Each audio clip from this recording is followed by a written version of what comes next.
MSW Media. News with swearing. Daily beans, daily beans. Daily beans, daily beans.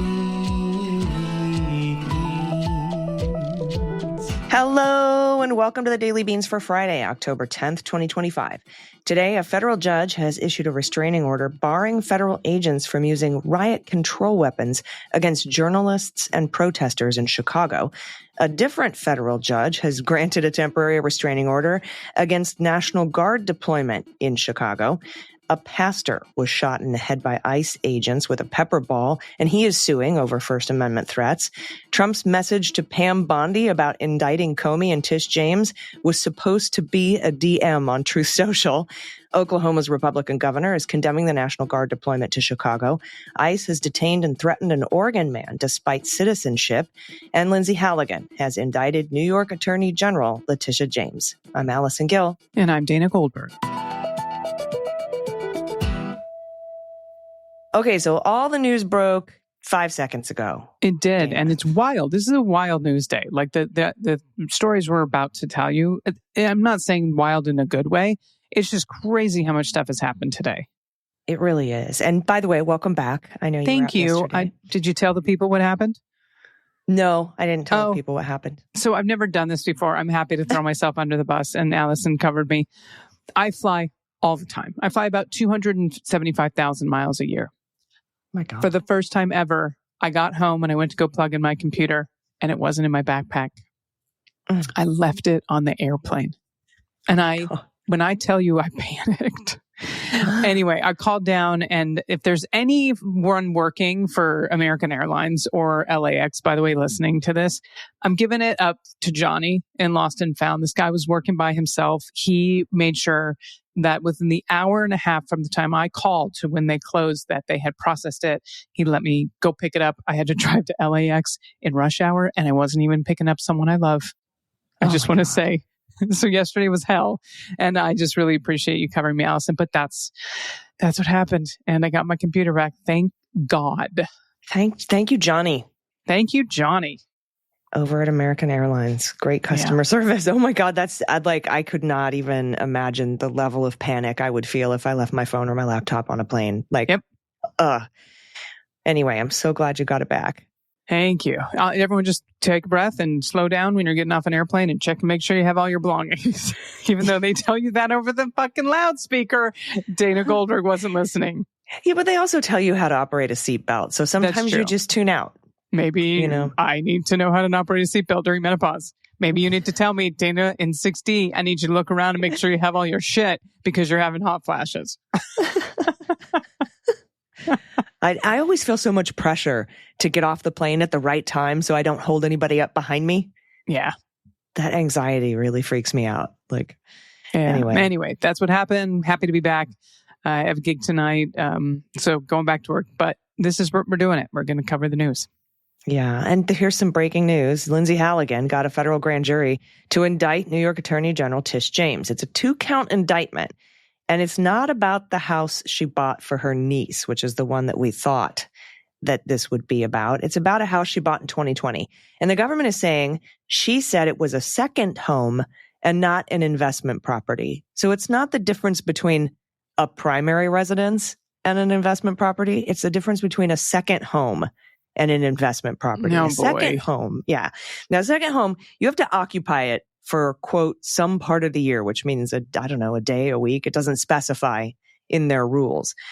Whereas an investment property is something you don't ever live in. You just rent it out, right? And so they'd have to prove, first of all, that she never stayed there. And then even if not, Dana, the rate difference is 0.0815 points, which is about $17,000 over 30 years, which is like $47 a month in savings. So we'll keep you posted as this story develops. I know we're going to cover this a little bit later, but I have to believe that post on True Social that was supposed to be a DM sets up retribution. It sets up that this is a political theater. She's named in it. Yeah, her and that was Comey. supposed to, and that they would never have access. I don't know if you can get access to DMs on True Social, but you sure as can get access to public posts and use them in court. Yeah, so we'll see. Also, everybody, remember how I said there was going to be a press conference on Wednesday with the Epstein survivors? And it never happened, and I couldn't find anything about it. Well, somebody finally clued me in. The Epstein survivors press conference was postponed. Survivor Amber Woods had posted on Twitter. A listener found this, or a follower on Blue Sky found her post on Twitter that said the press conference had been postponed and there will be a new date, but it has yet to be determined. And I don't have any other info on it other than that. I don't know why it was canceled. It might be because, Mike Johnson sent everybody home, but I'll keep digging. And the House Oversight Committee Republican staff has actually reached out to Ghislaine Maxwell's attorney about scheduling a deposition with her with congressional investigators. So she's just going to lie her face off. Of course. But, yeah. Trump didn't do anything wrong. Thanks for the minimum security prison. Yeah. He trafficked to nobody. Nobody. Right. He trafficked That's to right. nobody. He only trafficked to himself. Yeah. All right. Thanks, AG. We're also, we're going to talk a lot, by the way, about ICE in today's show, but I wanted to point out this reporting from the Times. Governor Kevin Stitt of Oklahoma, this is a Republican and the chairman of the National Governors Association. On Thursday, he actually criticized the deployment of Texas National Guard troops to Illinois as a violation of his beliefs in federalism and states' rights. There are cracks happening. There are cracks, everyone. Yeah, I don't like what he's basing this on, Right. He's like, we should have states' rights for slavery and abortion and also the National Guard. Right. Yeah, totally. The Federalist Society is horrifying, and they're responsible for a lot of the damage in this country, including the Supreme Court. His comments in an interview with the New York Times, they marked the first time, though, that a Republican governor has questioned the interstate deployment of National Guard troops over governor's objections. So is there a reason for it that's going to benefit him? Probably. But at the same time, it does show fracturing within the party and the base. Mm-hmm. And the National Governors Association. Because remember, Pritzker and Newsom said, you better speak up against this or we're out. And he did. Now, we know some governors have already left, Walz, Whitman, and we know New York and Maryland were thinking of it. But maybe that kind of pressure works. So, all right, everybody, we have a ton of news to get to. Let's hit the hot notes. Hot notes. First up from ABC 7 in Chicago, and they're doing some incredible reporting on the ground. A federal judge Thursday ordered federal agents to dial back their aggressive responses to those protesting and reporting on U.S. immigrations and customs enforcement activity in Chicago. U.S. District Judge Sarah Ellis issued a temporary restraining order restricting federal agents from, quote, using riot control weapons against journalists, protesters, and religious practitioners unless there is probable cause that the individuals have committed a crime. The TRO is in effect across the Northern District of Illinois, which includes Chicago and Broadview, for 2 weeks. That's what a temporary restraining order is. It's 14 days, while they decide whether or not they're going to issue a more permanent, like a preliminary injunction. Plaintiffs in the case include journalists, protesters, and that pastor that I mentioned in the headlines, who say they were unlawfully injured by federal agents outside the Broadview ICE facility. In court, Department of Homeland Security defended its use of force, citing an increasing number of attacks on federal law enforcement. They shot that pastor in the head with a pepper ball from the top of a building. The video's horrifying. From the top of a building. How is that a threat to your life? How is that guy? Anyway, they cite an increasing number of attacks on federal law enforcement at the facility and its broad authority to protect federal property. Now, Judge Ellis's order also prohibits federal agents from arresting nonviolent protesters who are not resisting a lawful crowd dispersal order unless there's reason to believe the person has committed a crime. Judge Ellis said federal agents are also barred from dispersing, arresting, threatening to arrest, threatening or using physical force against any person whom they know or reasonably should know is a journalist. Defendants may order a journalist to change locations to avoid disrupting law enforcement as long as the journalist has an objectively reasonable time to comply and an objectively reasonable opportunity to report and observe. Wow. So I love this. So they can't just be like, move now and then immediately wrestle them to the ground and use force.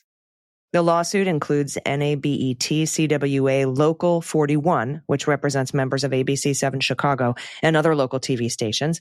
The Reverend, dressed in black and wearing a clerical collar while standing with demonstrators, was hit with chemical agents while praying in front of an ICE facility. That's in Broadview, as we said. That's a Chicago suburb. And it's emerged as a flashpoint for protests against the administration as the president deploys National Guard troops to Illinois. Thank you so much, Allison. The story is actually related. This one's from KOIN in Portland. An Oregon man and U.S. citizen is seeking damages after he said he was stopped and detained by Immigration and Customs Enforcement without cause. Frank Miranda, ironic that is the last name, by the way. I think this guy's got some rights. Said he was detained outside his Northeast Portland workplace early Thursday morning by masked plainclothes ICE officers, even after he told them he was a U.S. citizen. During the incident, which was partially captured in a video shared with KOIN 6 News, Miranda said he showed officers his Oregon driver's license before they confiscated it and told him, "You've been here on an overstay." As heard in the video, Miranda said he didn't even know what an overstay was and that he was born in California. So apparently he's been in Portland too long. That's what that is. That's what that means. He's from California. He's overstayed his visit to Portland from California, I guess. And he said, "I haven't done anything." That's what he said to the officers in the video. "Turn around or you're going to get the dog," an officer said. "We're going to put you in cuffs or you're going to get the dog." Oh my God. The officers, I know. It gets worse. The officer struck Miranda from behind, which caused him to collapse before he was taken away in an unmarked van. This is according to a letter sent to the Department of Homeland Security Secretary Kristi Noem on Monday by attorney Michael Fuller. Miranda was taken to the ICE facility on South Macadam, where he was held for several hours. Eventually, the officers drove him back to his workplace, where he was released. He said he was never provided any reason for his arrest. Can you imagine the trauma that these people are inflicting? This is a quote, "ICE wasted taxpayer dollars on this illegal abduction and made fools of themselves in the process." This is what Fuller told KOIN 6 News. Fuller is representing Miranda, who intends to sue, and I'm glad he does. Yeah, sue him into oblivion. And by the way, interesting fact, the reason that ICE doesn't have to read you Miranda rights is because that is for someone who's being arrested on criminal charges. And being an immigrant is not a crime. Right. It is a civil violation. So to remind everyone who says they're criminals because they're here illegally, it's not true. Yeah. All right. More stories. Another federal judge has issued a partial temporary restraining order against the deployment of the National Guard in Chicago. This is from Judge Perry, Biden appointee, and I'm reading the coverage provided by John Seidel at the Chicago Sun-Times from Blue Sky. He's doing an amazing job. U.S. District Judge April Perry says it comes down to credibility. It comes down to a credibility determination. She said, "I simply cannot credit the Trump administration's declarations to the extent they contradict state and local law enforcement. DHS's perception of events are simply unreliable." Wow. Perry cites other federal prosecutions and lawsuits in Chicago and says, in the last 48 hours, in 4 separate unrelated legal decisions from different neutral parties, they all cast significant doubt on DHS's credibility and assessment of what's happening on the streets of Chicago. He says Perry is now taking on the idea that Trump's decision is not subject to judicial review. And I want to say that when the lawyer for the DOJ argued to Perry's face that Donald Trump deploying the National Guard is unreviewable, that is what plenary power is. Right, which Miller said accidentally on the news and then froze the fuck up. Yeah, and then they edited that interview. Yeah. Right? That's what plenary power is. It means that whatever the king does is not reviewable by the courts. That simply isn't true in this case. And she said 10 U.S.C. 12406 permits federalization of Guard troops in 3 instances, not whenever he determines when one of them is met. That's what Perry said. On the idea of deference to the president, she acknowledged that when it comes to national security, that the executive is better suited to evaluate the precise nature of that threat. She said, "I have seen no credible evidence that there is danger of rebellion in the state of Illinois." She said deportations are up, arrests are up, the courthouse remains open as it always has been. Federal laws are being executed. They're also being broken, as they have been since the beginning of time. There's no evidence that the president is unable with regular forces to execute the laws of the United States. She went on to say the deployment of the National Guard is likely to lead to civil unrest. Chicago's history of strained police and community relations is extremely well documented, but also fairly nuanced. It's something I think state and local authorities understand extremely well, and it can be hard for federal authorities, and certainly those from Texas, to appreciate. She then handed her paper order to both of the parties and gave them time to read it. She left the bench. And at that point, we didn't know what was in the order specifically. We just were reading on Blue Sky that she handed the order to the parties.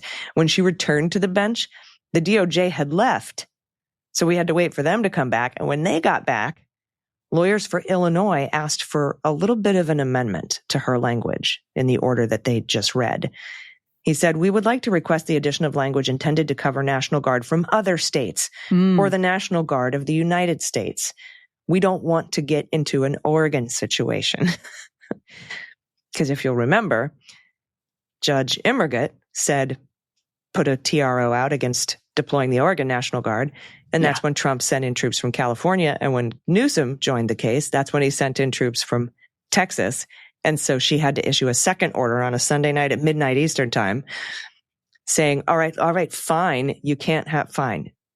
We'll play your word games. No National Guard from anywhere can be deployed to Portland. That temporary restraining order is still in place.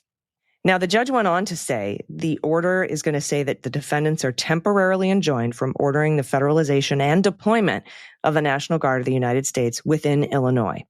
At that point, the court was adjourned.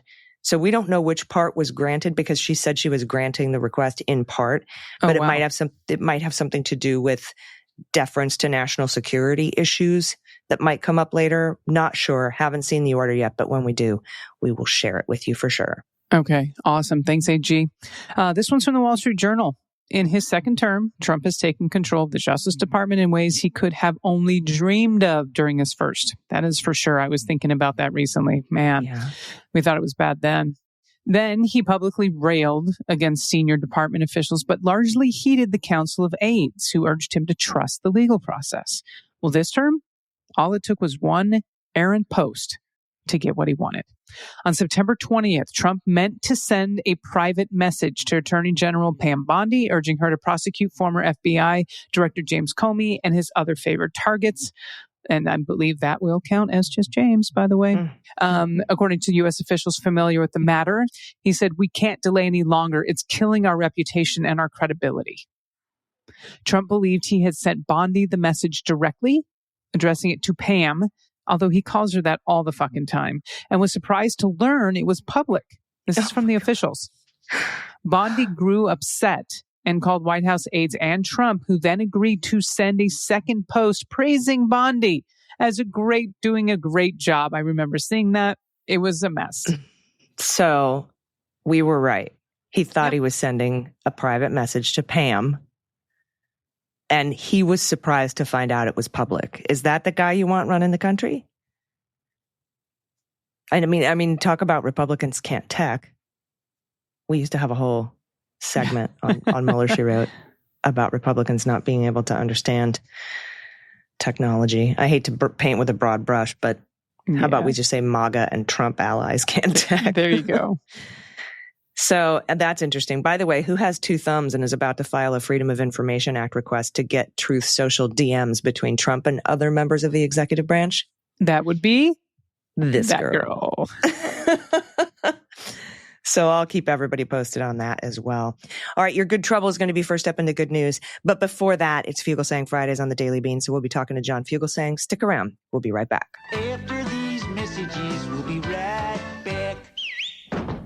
Hey, everybody. I used to think I was just a bad sleeper. I was bad at it. I blamed stress, late nights, too much screen time, maybe even genetics. But after seeing several friends swear by Helix sleep, I finally decided to give it a try. This was years ago, and I'm still sleeping on the same Helix mattress, and it's like it the first night I got it. It's incredible. It continues to deliver the kind of deep restorative rest I didn't think was possible for me.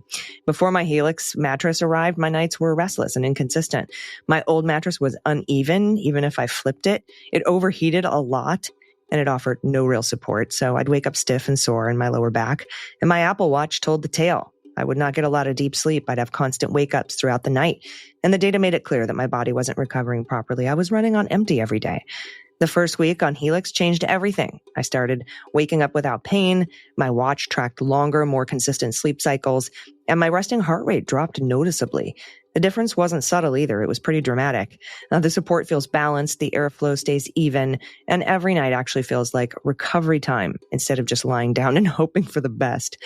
Now that the weather's cooling down and I'm spending more time indoors, my bedroom has turned into my little retreat. It's my sanctum sanctorum.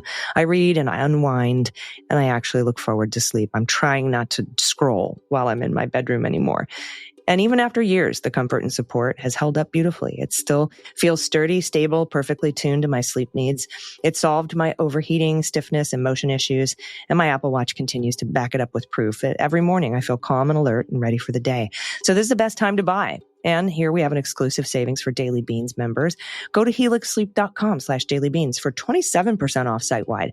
That's helixsleep.com/dailybeans for 27% off site-wide. Make sure you enter our name after checkout so they know we sent you. helixsleep.com/dailybeans. You'll be glad you did. Hey, everybody. Welcome back. It is Friday on the Daily Beans. That means it's Fugelsang Friday. So joining us today is my very good friend, host of Tell Me Everything on Sirius XM Progress, channel 127. That's weeknights at 9 p.m. Eastern, 6 Pacific. He is a New York Times. That's right. Get that out there. Best-selling author of The Separation of Church and Hate, which is an incredible book. Everybody, John, that says that they've picked up this book and started reading it cannot put it down. They absolutely love this. It's so well written. I'm going to pay you to write my next book. It's absolutely fantastic. I pitched it to Simon & Schuster saying, well, it's light and dense at the same time. It's very dense material, but it's very light in how I space it out. And it's like you, John. Light light and dense. Yes, exactly. Shallow, but way too much. Way too much. So anyway, it's a fantastic book. It's available wherever you get your books. I personally like to go to my local independent and order it. But you don't like an evil website that supports Trump? You don't want to go that route? You can order the books however you want. I don't want to stop people from ordering their books, okay? I don't want to stop What if I people. want to bust unions when I'm reading a book about morality? What do I do then, Dr. Gill? You know, hey, order it from the mega church where the pastor was just pled guilty for child sex abuse. By the way, having said all this, I want to say we're number 4 on Amazon for total books sold this week, and I am coming for you, Kamala. I am right behind you. Oh, do it. Anyway, thank you so much, Allison. I just want to say, I want to thank your listeners again, because this is my mantra at this point, but we just got the New York Times bestseller list for the 4th week. So far, we've had 1 cable news appearance for this book, 1 in a month, and then a Daily Show appearance. But everything else has been your show, Sirius XM Progress, podcasts, and independent media. And as I've been saying for a dozen years, I was told there's no audience for this. Wait, it's for atheists and believers who want to unite against right-wing Christians? That's crazy. And I just feel it's so nice to be vindicated by so many cool Americans who still read books or listen to them. So thank you so much. Yeah, no, it's absolutely our pleasure. It's a really, really great book. Oh, and by the way, you also have a Substack if people want to follow you there. And if you don't have any of that for some reason, there's always the free John Fugelsang Show podcast. My good friend John Fugelsang. That was a heck of an intro. We just finished the intro. That's just my intro. Well, but if you listen to my show, I want to say, like Pam Bondi, I refuse to answer questions about child trafficking, bribes, or corruption as well. So, oh man. Now, usually I am really upset at a lot of senators and House members for re-asking the same questions, not doing follow-ups, leaving their seat and coming back and not knowing what they missed instead of sitting there for the whole show. I consider, I feel like it's a comedy show. So you want to sit there and you want to listen, right, to the people who go before you so that you know how to craft your set, right? That's right. And so that you don't get lit and go over time, right? It's a lot like a comedy show. And but it's all true. crowd work. Especially a political comedy show, because like you do a show with other political comics, you have to watch their spot because you don't know who's going to have the same premise as you or the same punchline as you. Exactly. But this time, I don't know if it was a staffer for Adam Schiff or Adam Schiff himself, but at the end, he had a very great list of all of the questions. Well, at least the big ones that Pam Bondi refused to answer. And what was great was then the Daily Show turned that around and put all of the clips of Pam Bondi saying, this is the most transparent administration ever. Okay. She reminds me of that walk-in tub and bath retrofitting lady commercial. Like, do you need a new bathtub where you can have it put in right away? I know you know the commercial I'm talking about. Everybody knows this she ad. also reminds me of like 1,000 different Florida independent car dealership ads. Absolutely. I know That's exactly her. what you're talking about. Yeah. So she refused to answer a bunch of questions. So the Daily Show then took all those clips and peppered them with her, talking about how amazing and transparent this is. That's right. But she refused to answer a lot of questions in an oversight hearing. I mean, well, judiciary, but providing oversight. But Schiff was all over her. I mean, you were asked if you consulted ethics lawyers. You refused. Asked if you approved the $400 million Qatari bribe. You refused. You were asked if the DOJ is protecting Trump's name and Epstein documents. You were asked if Tom Homan kept the 50,000. You refused. You were asked if the earth revolves around the sun. You refused. I mean, Schiff was like Santa Claus reading a naughty list on this lady. And she was acting like she was winning because she knew that her testimony was just to have great clips to win the news cycle on Newsmax tonight. Whereas these senators were asking questions for a future Truth and Reconciliation Committee. I think they were thinking more long-term than her. But can I just say, if lying were cardio, her heart rate would be in great shape.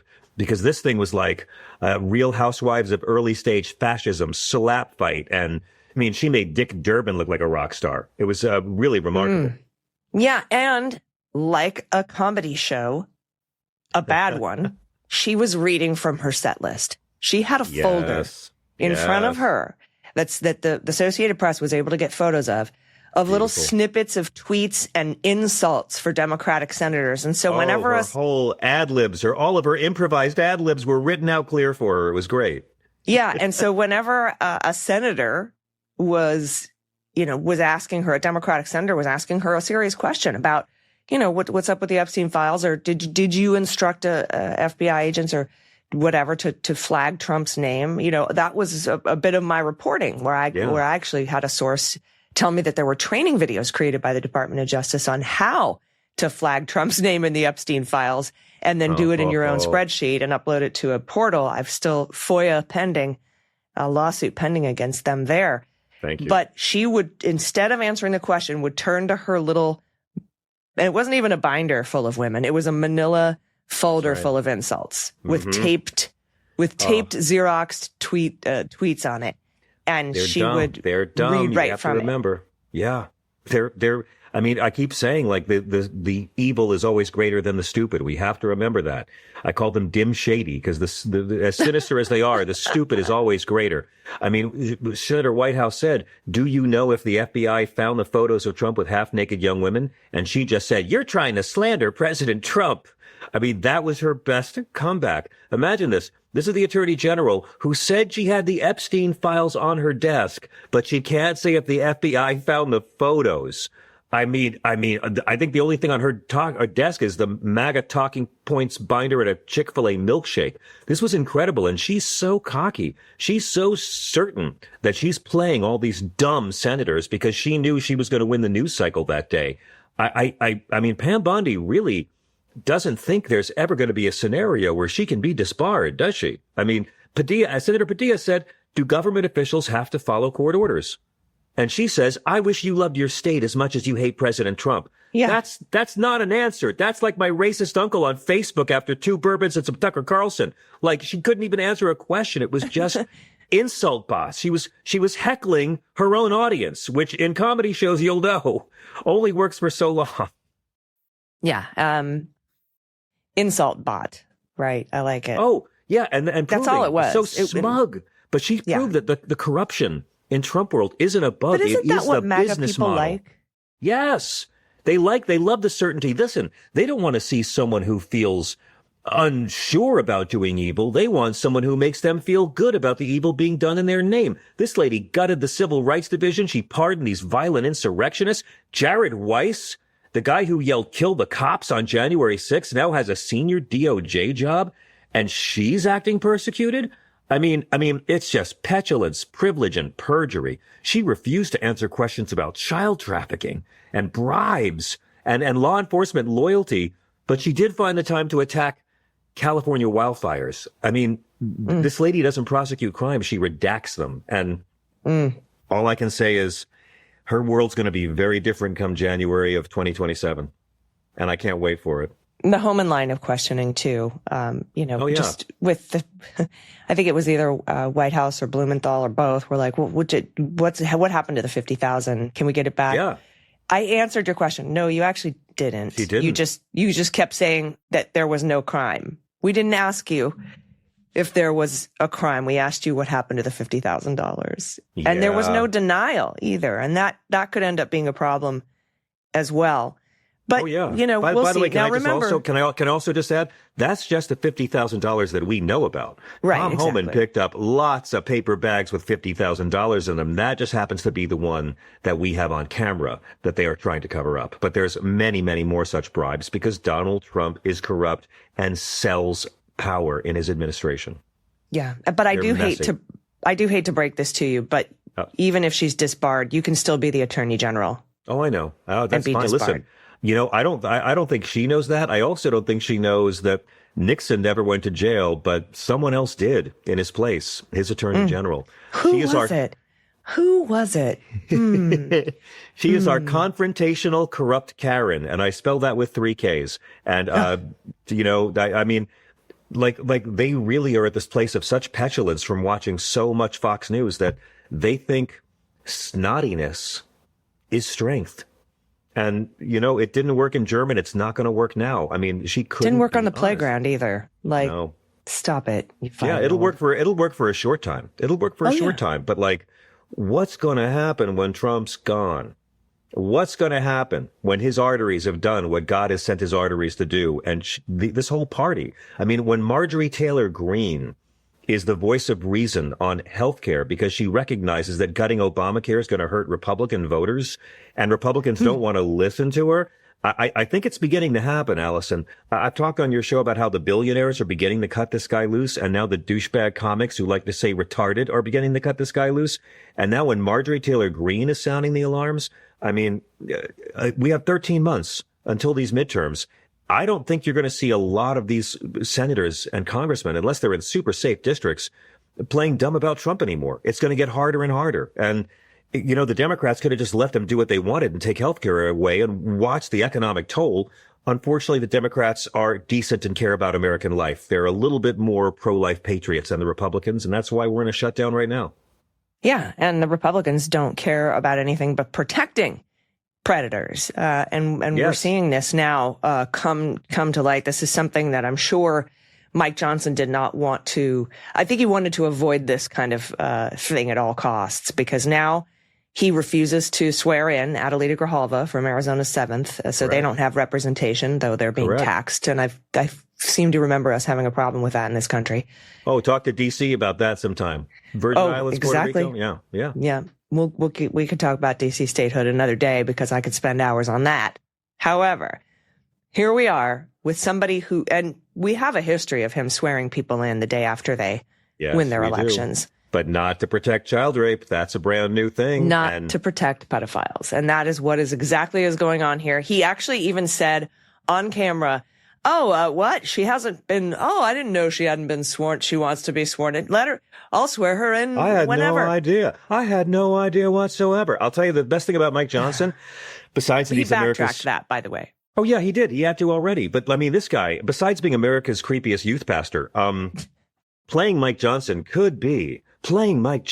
in all his sinister, false piety could be the thing that brings Kevin Spacey back to the masses. Oh, my God. I think playing Mike Johnson will save Kevin Spacey's career. I predict this. And again, it's all to protect child rape. And also, in the midst of this shutdown, they're really perfecting the art of screwing people while convincing them it's for their own good. Because we got hundreds of thousands of federal workers now missing rent, missing mortgage payments. And Mike Johnson, along with Trump, is plotting how to make sure they never get paid back. This shutdown is not an accident. It's an engineered hostage crisis. And this White House, along with Johnson, they leaked this memo saying furloughed workers aren't necessarily entitled to back pay. I mean, they're more or less saying, hey, we're going to take your labor and your loyalty and your mortgage stress and the money for your kids' braces. And maybe if you're lucky, we'll think about paying you later. I mean, Trump actually came out this week and said, it depends on who you're talking about. But they need that money for like USAID and aid to Gaza and starving children and healthcare, right? That's what they need that money for. That's exactly it. I mean, Trump came out and pretty much said, some federal workers are our people and others, like the ones who inspect food or enforce wage laws or keep our vets alive, they're expendable. And Mike Johnson's no better than any of this. I mean, the way he just said, well, legal analysts say, like we're only the U.S. government. Legal analysts say that they may have to get stiffed on back pay. I mean, like, how do any working people still fall for this scam? These guys hate unions. They hate public schools. They hate Social Security. They hate Medicare. Everything that protects American workers from being chewed up and spit out by the rich. They hate labor. They hate workers. They worship golden toilets, and they despise the people who clean them. And they literally had this shutdown, and now they're just saying, well, you might not get paid after all. I don't think the workers are continuing to fall for it. And I think that's evidenced in the elections that we've been having. We just had a Fairbanks mayor election in Alaska, and the Democrat flipped the seat, much to the shock of pretty much everybody, including myself and the news media, because I had to go digging for that story and find it in Newsweek. That's the only that covered it. Oh, I know. Publication that was covering it, including Alaska local news. And so, yeah, but that's another area where I'm getting more scared because the media consolidation. Bari Weiss is now going to run CBS. How stupid are they going to try to make the American people in the next 13 months? How dumb can they collectively make us using their media to try to hang on to power through the midterms? Well, that is why getting on the New York Times bestseller list without a lick of corporate media brings me hope, because people are turning to other media sources, my friend. They are. Right? It's not about me, although my book is beautifully written. But it's not about me. It's about the fact that, like, with no media support, I mean, this whole book is about how these guys are using Christianity as a fraud. All they care about is power, and all of their pious talk is garbage. It is diarrhea flooding from their lips. And it's not, my book's not anti-Christian, but it's anti-right-wing Christianity that passes itself off for caring about people. And I mean, I wouldn't call it a media blackout, but I mean, I've gotten invited on shows to talk about Jimmy Kimmel. I get invited on shows still to talk about, other stuff, but to actually talk about this. So the fact that this many people have bought it, we're in a second printing in less than a month.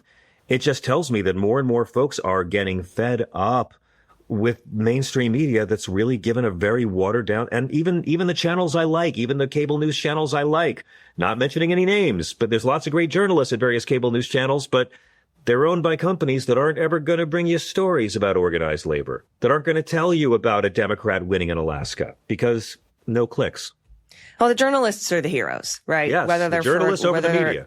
At a corporate media place or at an independent media, the journalists are the heroes. To me, it's like fantasy football. I have a fantasy media team. I don't exclusively listen to NBC or ABC or CBS because the ownership is the problem. The players are who I follow and care about and love and continue to rely on for I am a news aggregation reporting show. That's what I do. And so, I like to listen to, am I an ABC fan? No. But am I a Catherine Falders fan? Exactly. Absolutely. So do I like CBS? Hell no. Do I like Scott McFarlane? Yes, exactly, I do. Right. Yeah. The media is as liberal as the corporations that own them. I mean, and that's always been the truth. And I've always found that really comforting. There's great journalists out there.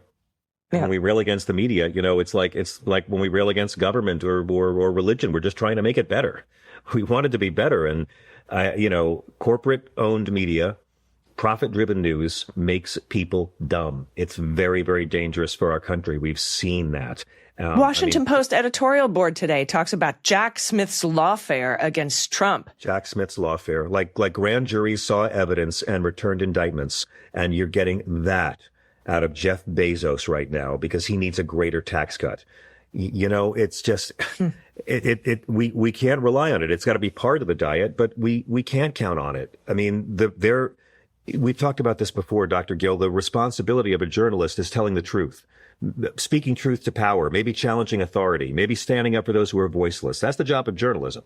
The job of media is profits, ratings, eyeballs, clicks. And so you're exactly right. This has been the whole great dumbing down of our country, because actual civics, who cares? Which is why you've got so many people who know all the words to 400 commercial jingles on TV, but can't tell you who their congressperson is. This is very much by design. They want us dumb because that makes it easier to manipulate us, make us angry, and get us to vote against our own interests.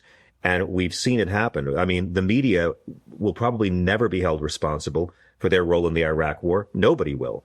You know, I mean, it's just we can't measure how destructive this has been. And we're still having to deal with it. And Bari Weiss is going to make it a lot easier for a lot of smart people I know to not watch CBS, unfortunately, because there are very good people who work there.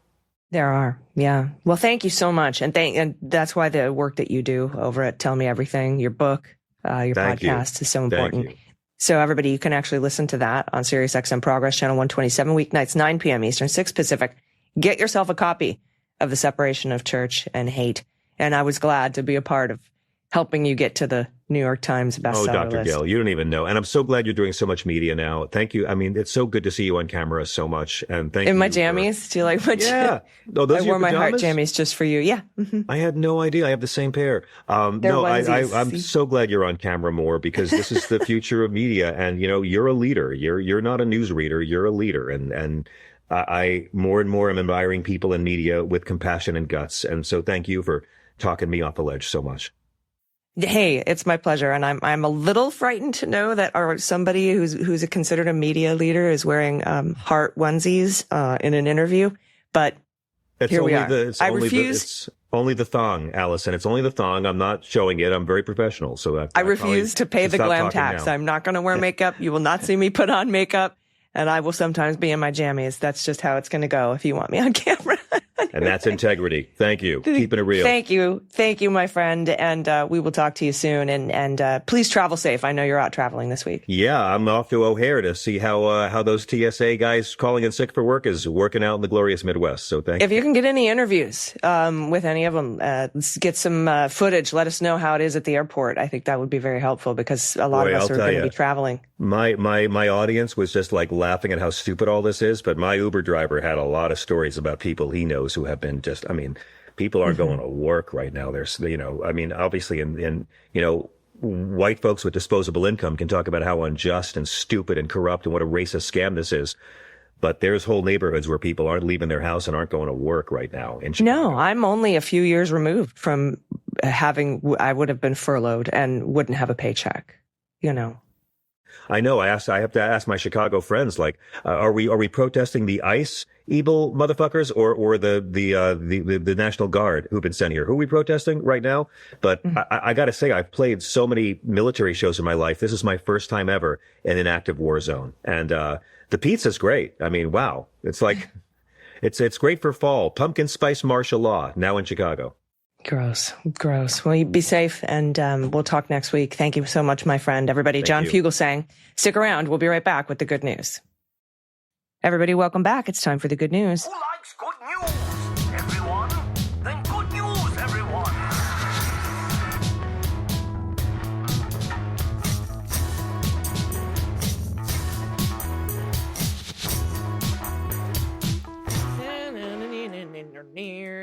Good news. And if you have any good news or some good trouble you'd like everybody to get into, or maybe you have a shout out to a loved one or a nonprofit that you think is doing great work, a small business in your area, a loved one, a spouse, a parent, a kid, a self shout out. We love self shout outs. Shout outs to government programs, any little bit of good news that's happened to you, no matter how big or small, and no matter when. It could have been yesterday. It could have been 20 years ago. We want to hear about that. And we especially want to hear your favorite street jokes. Send those to us. We need a good laugh. And all you got to do to get your submission read on the air is pay your pod pet tariff, which means attach a photo of your pet. We can try to guess the breeds in your shelter pup if you want. We're not very good at it, but it's fun anyway. If you don't have a pet, send an adoptable pet in your area. If you don't have that, really just attach any photo. Just go find a random animal on the internet. I love red pandas. Dana, you love otters. Otters. I do. I love red pandas too. I also love black and white pandas. You know what else counts? Inflatable animals at Portland protests. That also counts. Those are fun.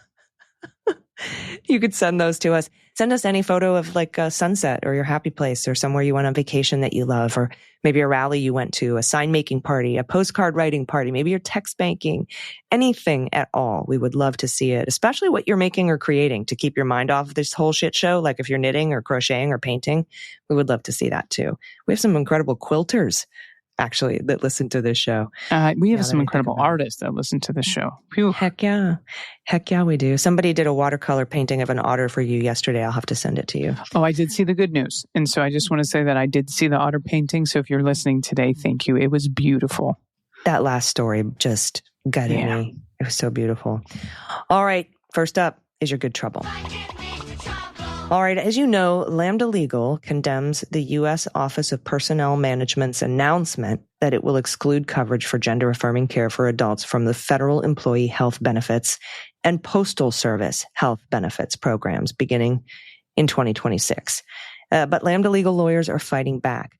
They have so far sued the Trump administration 6 times over their anti-LGBTQ executive actions, including the trans military ban on gender-affirming care for trans young people, and ban on access to passports, and the ban on diversity, equity, and inclusion programs, as well as LGBTQ plus and HIV programs serving trans communities across the country.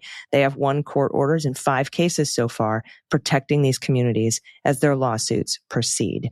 So if you're thinking about supporting, our communities, you can do that by going to lambdalegal.org and see about donating or volunteering.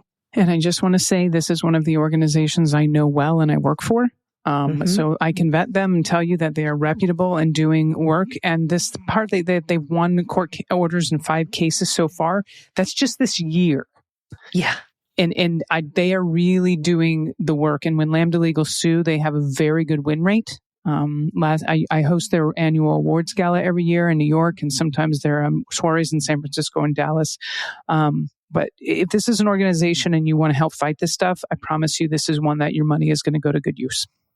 Yeah, 100%. And so I was thinking of you, Dana, and I was like, we should really shine a light on Lambda Legal for the good trouble this week, especially since they're going to need support to stop taking away gender-affirming care from federal employees. Absolutely. AG, thank you. Next up is a quietly subversive Fed, pronouns she and her. Hello, AG and DG. I'm among the 34,000 Feds that got furloughed this week. Thank you so much for helping me stay sane. I wanted to clarify the unemployment for furloughed employees for you. Yes, seasonal employees generally can get unemployment, but don't receive back pay. Permanent employees have been given letters to encourage state unemployment offices to allow them to get unemployment, but they will have to pay it back in full when they get their back pay. Most states have a waiting period of at least 1 week before unemployment eligibility, so it's difficult for permanent Fed employees to determine if it's worth applying for.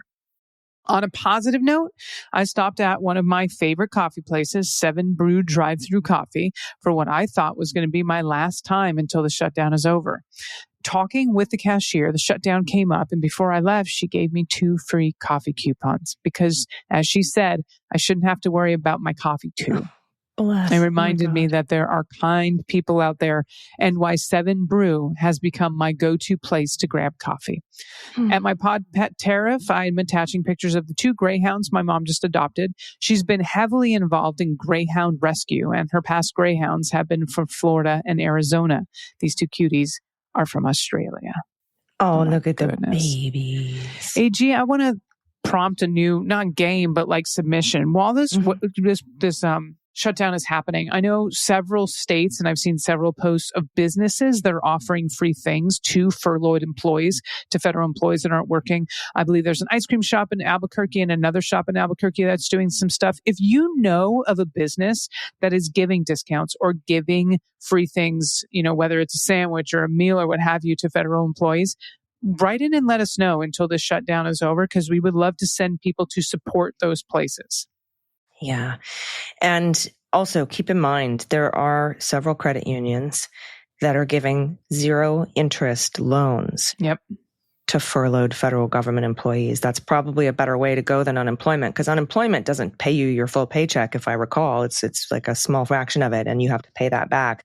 You would obviously have to pay back a zero interest loan, but it's zero interest. Yeah. So check with your local credit union to see if they are, if you're a furloughed employee and you're not getting paid, check with your credit union to see if they're offering those loans for you. All right, up next, anonymous, pronoun she and her. A while ago, I shared the Long Island Roller Rebels roller derby team was fighting Nassau County, New York's transgender sports ban. And I just wanted to share a good news update. The county has been barred from enforcing the ban while the rebels continue to fight. Yes. Nice. And we'll have a link to the Associated Press article in the show notes for you. It doesn't have to be read on air. You did read my original shout out, and I was so excited to hear it. But any positive news needs to be spread around this weird hellscape. I agree 100%. That's why I love this good news segment. I'll give you my pod pet tax anyway, just because I keep seeing this boy's sweet face in my photo memories. Sam was our work pup for over a decade. When I was hired, I was told I had to get his approval to get the job. Aww. And I did. And while he was not very affectionate in the beginning, he was a working dog. The latter part of his life, he and I became very close, with daily walks, naps in my office, and head on my lap for scritches. He passed away last November at 13, and we miss him every day. Here's a picture of him sleeping in one of his favorite spots, top of the stairs. We got very used to stepping over him everywhere, by the way. LOL. This is such great news, Anonymous. Long Island Roller Rebels roller derby team. Fuck yeah. Very, very cool. All right, another anonymous submission. Hello, I'm planning on going to the No Kings rally again, and I just wanted to share a photo of the poster I made from the first one. Just like the poster says, I've had enough of all this BS this clown show's been handling out to everyone, even to their own MAGA crowd, seemingly unbeknownst to them. Go figure. Now I'm trying to dream up another one for this new protest. Thank you for all you do, and I cannot wait to see more protest signs. This is a great one. Yeah. Extorting, cruelty, bullying, ICE raids, wrath, cheating, hate, spite, lying. Enough, no more. And there's a photo of Trump with, as Nazi Satan, I believe. Yeah. Well done. Rightfully. I know, right? Don't call us Nazis. Stop acting like Nazis. Yeah. All right. Next up from Dr. Worm. Pronouns she and her. Beans Queens. I want to give 2 shout outs. My first is to my fellow federal workers. Shutdown prep without a shutdown is frustrating. We've done it quite a few times recently, but an actual shutdown is also horrible. We all feel it in different ways, financially, emotionally, disruption of daily routine, etc. I'm an accepted worker, so I'm partially working, but not. Some of my work is user fee based, i.e. paid for by non-appropriated funds, and some of my work is essential animal disease emergency response. Either way, my days are weird, and I just feel kind of numb about this shutdown. I'm having a hard time mentally this time around. This is my second Trump shutdown. I'm taking it one day at a time, so shout out to my fellow feds. I know this is hard. I also know it won't last forever. Keep your heads up, feds. My second shout out is to my clients and customers. The loud story is that federal employees are lazy and somehow deserving of being terrorized and fired, that we aren't people, that we don't do good or important work. I have enjoyed playing with that stereotype in the past, but it really pisses me off now. I sometimes work long hours, overnights. I try to be there to help my clients and navigate the government. I'm part of a brilliant team of people that work fucking hard and come together like Voltron to solve problems on the fly. I know this. My colleagues know this. I'm shouting out to my clients because they always support me when things are wonky in the government. When the public narrative is that feds suck, they've told me how much they appreciate me, my team, and my general part of my agency. It means a lot, especially in this nightmare of a year. So thanks for giving me props when the loud story gets me down. Pod pet tariff. Me and my kitty's having a moment outside with my dad's spirit on his B-day. Oinky in her box, which she has chewed down to the nubbins. I call it her art project. Oh, she sure has. Oh my God. There's no box left. You ate it all, girl. That's sorry, but that's a perfect moment for that's what she said for me. And no, I just have to say it.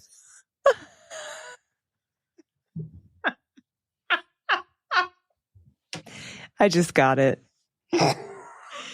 You were definitely a little slow on the uptake on that one, but I couldn't not do it. Elizabeth, if you're listening, that one was for you. Because I would have gotten an email that was like, I can't believe you did not. It was good. It was good. Okay. Oh my God. I just got it. I was like, look at that cat eat that box. Oh my goodness, there's nothing left. And meanwhile, every once in a while, I'm allowed to be a child, everybody. Okay, this is from Bo. It rhymes with snow. Good, I'm glad I got it right. Pronouns she and her. I just want to give a shout out to my absolutely incredible, patient, and unwavering husband. Woo-hoo. I was in a very serious accident the last day of January. Someone slid across a slick highway and hit me head on. Oh my God. That's terrifying. I should have died, but somehow managed to crawl out of my own vehicle and call my husband before I lost the ability to be coherent. That is a miracle. I ended up with a concussion. I still have some vision loss to this day. And a broken sternum, 3 broken ribs, a fracture in my foot, and a body full of bruises and cuts. After a short hospital stay in which my husband, Mark, stayed with me every second that he could, I was discharged. For the first few weeks at home, I couldn't physically even lift myself to sit up, so Mark had to raise my torso up for me. He also stepped up, and without ever once complaining or making it seem like a hassle, he helped me shower, walk, go to the bathroom, basically function at all. He took me every single doctor appointment and listened to me when I broke down. He was truly my rock and the only thing that really got me through it. Without him, I would have been an absolute mess, even more than I have been. He's also the one that got me to start listening to your podcast recently, and I'm so glad he did, because you're all wonderful. I'm including a photo of I'm so glad you're relatively okay. I know. I don't mean to interrupt your writing, but Bo, I'm so glad. And Mark, kudos. That is what, if you are married and even if you're not, if you believe in that stuff, the vows, that's a vow in sickness and in health. Yeah. And the fact that you just do it. You just do it. Not because you promised, but because you want to. Yeah. I'm including a photo of our newest family member, Wubbs. He was born in the animal shelter I work in around 5 weeks. I noticed him and his siblings were developing wobbles. It turns out he and his litter mates all have varying degrees of cerebellar hypoplasia, or wobbly cat syndrome. Just go with that. Wobbly cats. Yeah. He is one of the 2 that has it the worst. Mark fell in love with him before his diagnosis, but after, it was very obvious that he would be added to a new fur baby to our family. He has become such an adorable, loving, and determined little baby boy and is continuing to grow and not let his special needs slow him down. If you ever want to see videos, we have a TikTok for him with the username Wubbs with a Z, WUBZ, the Wobble. Wubbs the Wobble. Are you kidding me? Wubbs I'm going adorbs. to that. I love wobbly cats. Do you ever? I subscribe to so many wobbly cats. Have you seen wobbly cats? I don't think I have. Oh my God, you will love them. They're amazing. I have to go do that. It's a neurological condition. They're not in any pain. They're just real wobbly. They walk around like little drunk babies, and that's it. But they are otherwise absolutely normal, happy, wonderful kitties, and they're so adorable. Oh, what an incredible story, Bo. Thank you for sharing that, and thank you for that shout out. Next up from Kim. Happy Friday morning, muses. I so enjoy your podcasts. I was inspired by the entry from Anonymous yesterday. Yeah, me too, Kim. Oh my God, I was broken down by the end of it. My youngest is a trans woman. I always knew something was different about her when she was young. Not bad or wrong, just different. I thought it was because I was the youngest of 3 girls and wasn't around boys growing up. Who knows? But when she was visiting from college a few years ago, she was the most confident and happy she's ever been. I told her, listen, whatever you're doing, keep it up. And she was so content. About a year later, I received a letter from her. She told me she was transitioning and that her name is now Star. I was taken aback, but not shocked. I called her right away and told her that I loved her and how brave she was.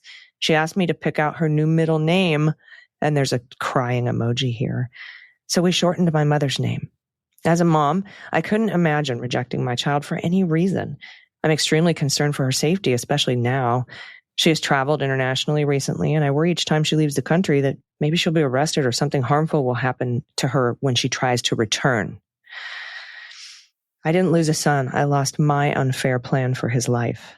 Oh, wow. That statement. Holy shit.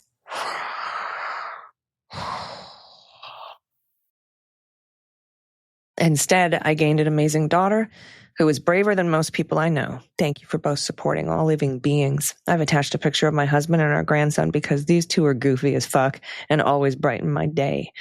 Rest well in the mystery, my friends. I didn't lose a son. I lost my unfair plan for his life. Wow. I'm rarely speechless. Kim, it's such a profound statement. Oh boy. I know. Yeah. Thank you all so much. Couple y'all got me today. My goodness. Samesies. You should have seen me yesterday. I was a wreck. Oh, man. Oh, thank you all. Thank you all so very much for sending in this good news. I love it. I need it. I want more. Put it into my veins. You can do that. You can put it into my veins by going to dailybeanspod.com and clicking on contact. Send us your good trouble ideas too. We would love to hear from you. And we appreciate all of you and love you all very much. Do you have any final thoughts, my friend? I do not. All right. Until tomorrow, please. No, we're not back. It's Friday. It's Friday. It's the time. It's that time jump. Are you here Monday? I am here. Yeah, with you Monday. Yes. All right, cool. Guess what, everybody? We'll be back in your ears on Monday. Until then, please take care of yourselves, take care of each other, take care of the planet, take care of your mental health, and take care of your family. I've been AG. I've been DG. And them's the beans. The Daily Beans is written and executive produced by Allison Gill with additional research and reporting by Dana Goldberg. Sound design and editing is by Desiree McFarlane, with art and web design by Joelle Reeder with Moxie Design Studios. Music for The Daily Beans is written and performed by They Might Be Giants, and the show is a proud member of the MSW Media Network, a collection of creator-owned podcasts dedicated to news, politics, and justice. For more information, please visit mswmedia.com. MSW Media.